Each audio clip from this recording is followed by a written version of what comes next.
반갑습니다. 반갑습니다. 구독자 여러분, 순정농부입니다. 오늘도 변함없는 하트를 받아주세요.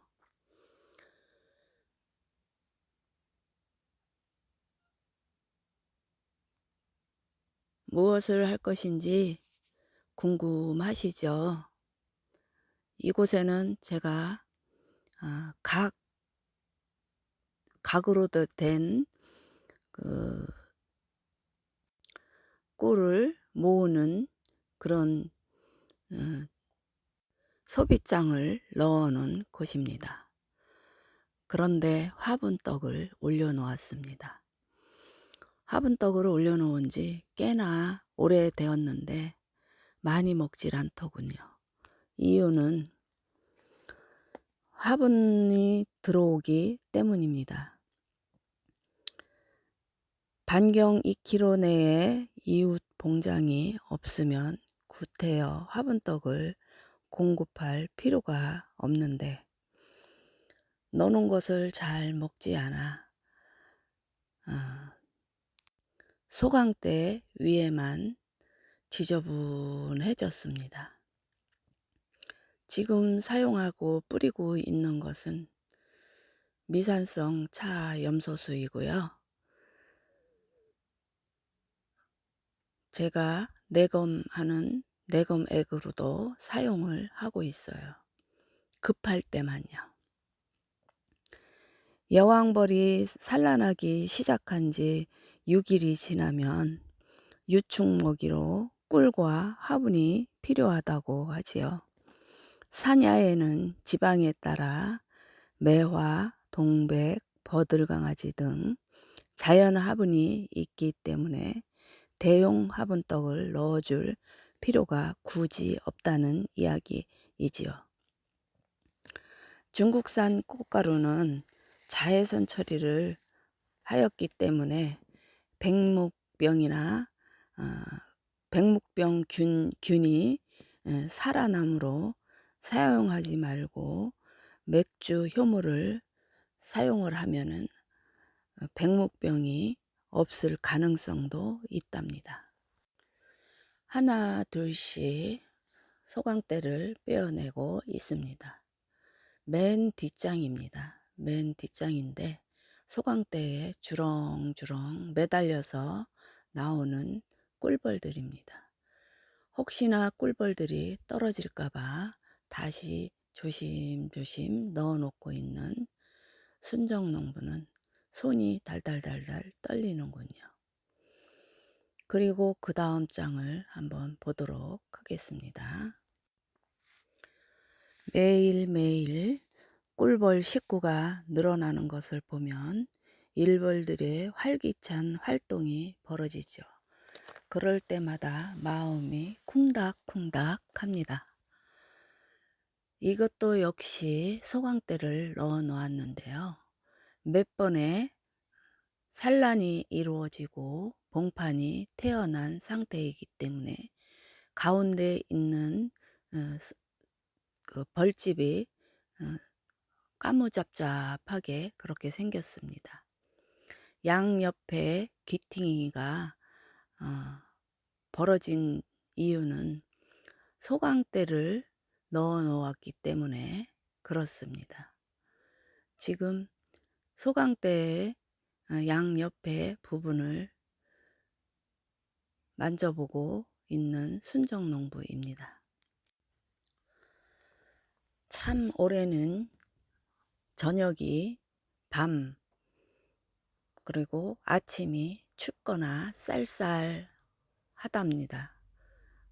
했지요. 그리고 비가 옵니다. 비가 많이 오고 있습니다. 내일도 비가 온다고 하네요.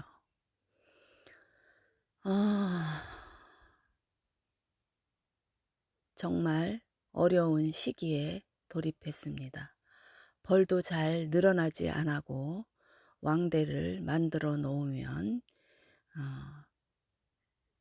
일정한 시간이 되었어도 잘 나오지 않는 그런 현상이 일어나더군요. 참 어렵습니다. 왜 이런 현상이 일어나는지 어, 위에 선배님들께 여쭤보고 싶은 마음입니다. 과연 이런 일을 겪어보았을까요? 아니면 저와 같이 현 시대를 겪고 있는지 알 수는 없겠죠. 그래서 지금 꿀을 따는 것도 문제가 되고, 또 이번에 5월 1차지에서 아카시 꿀을 땄다는 분들도 있다고 하더군요. 근데 저는 그냥 제 나름대로 꼭 굳혀서 있고 3차지 정도나 가서 꿀을 딸까 하고 사각 집채 틀을 넣어 놓은 것입니다. 물론 이것도 가지고 가서 어, 옮겨 놓고 아카시 꿀을 먹여야 되겠지요.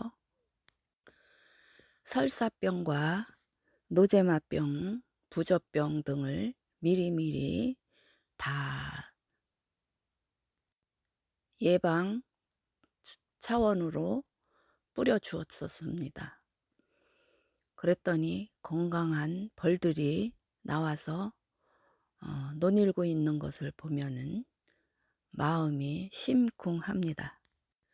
부젖병이나 백목병은 전염 속도가 빠르지는 않으나 일단 병에 걸린 봉구는 약군을 면치 못하지요. 점점 약해지는 봉군을 보게 되면 양봉인의 가슴이 쓰라릴 것입니다. 앞쪽에서 세 번째 소비를 보고 있습니다. 벌들은 몇 마리 붙어 있지 않군요. 그러나 꿀은 조금 들어 있습니다. 꿀이 들어있는 것을 보려고 뺀 것은 아닙니다.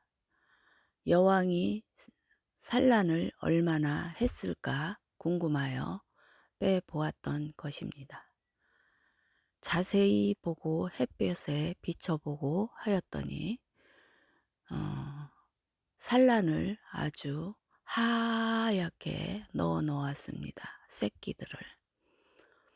그런데 화면상에 비춰 보여주기는 하나 화면상에는 잘 보이지 않는 것을 저 역시도 잘 압니다.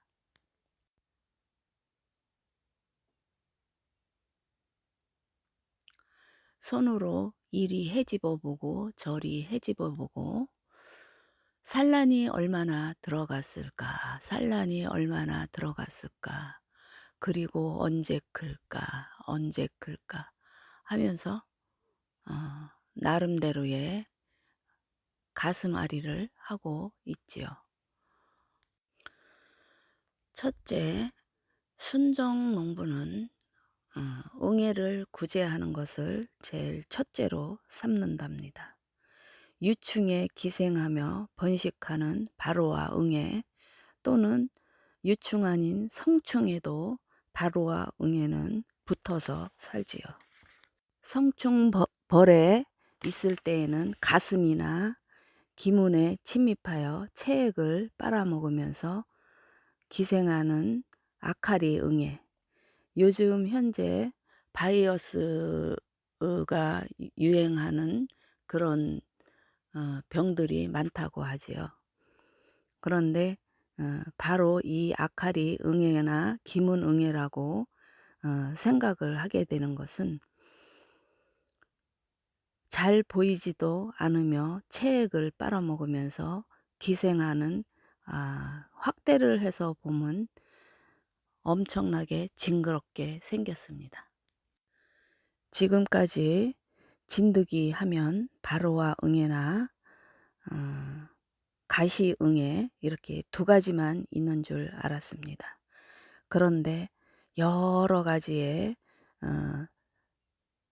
나라에서 수입을 해서 여왕을 가져오고 있기 때문에 응애가 그것도 여러 가지로 늘어나고 있는 것 같습니다.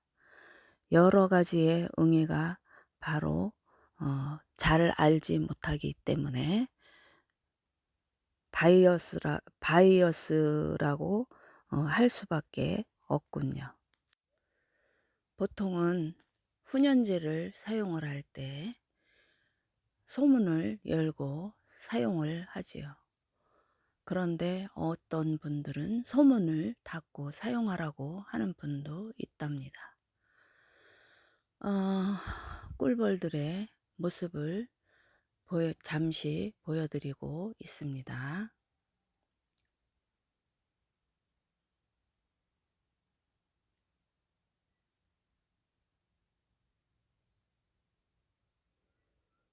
나름 이 세 번째, 두 번째 소비장에는 나름 꿀벌이 붙어 있군요.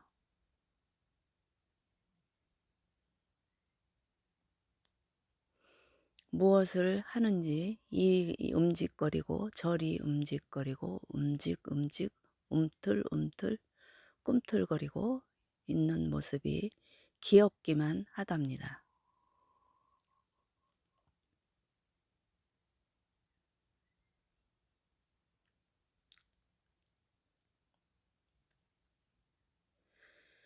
순정농부는 어떻게 하던 사각 집체 소비장에 꿀을 얻으려고 하는 것입니다.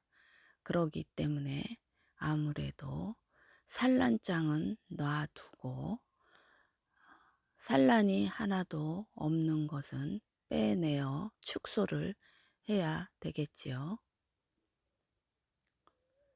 그래야 벌과 꿀이 들어와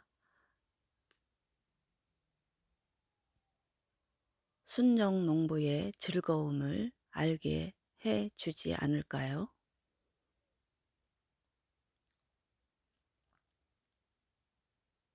이 봉솔은 제가 선물을 받은 것입니다. 그런데 지난번에 저를 도와주신 분들이 이 소비장은 제가 빼려고 하였으나 가운데 쪽에 아주 큰 애벌레들이 있었습니다. 그렇기 때문에 빼버릴 수가 없고 봉판이 되었을 때 아까시 꿀을 먹이러 갈 때쯤이면 채미를 해야 되겠죠. 무안군에다가 소비를 넣어 놓으면 아주 깨끗하게 청소를 해 놓는답니다. 그렇기 때문에 미리 꿀 딸 것을 준비를 하게 되지요. 그러나 무안군에 소초를 넣어 놓으면 조소는 안 되는 것으로 알고 있습니다. 여러분들도 혹시나 꿀벌도 많고 꿀도 많으면 무안군에다 소비 청소는 할 수 있으나 조소는 안 되는 것으로 알고 계시면은 여러 가지 도움이 될 것입니다. 살며시 첫 장의 소비, 벌은 얼마 붙어 있지 않지만 조심조심 소비장을 집어 넣어 놓고 때를 기다리고 있답니다.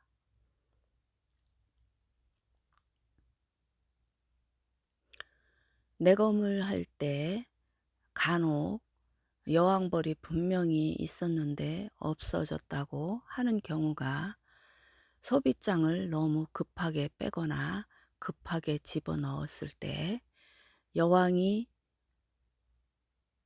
찡겨서 죽을 가능성도 있답니다. 그럴 때 여왕이 분실이 된다라고 하지요. 하나, 둘, 셋, 넷, 다섯, 여섯 장의 소비를 많이 넣어 놓았습니다. 그냥 그대로 꽉 차게 넣어 놓으려고 한참 동안 열어볼 필요가 없겠죠. 여러분 행복하십시오. 감사합니다.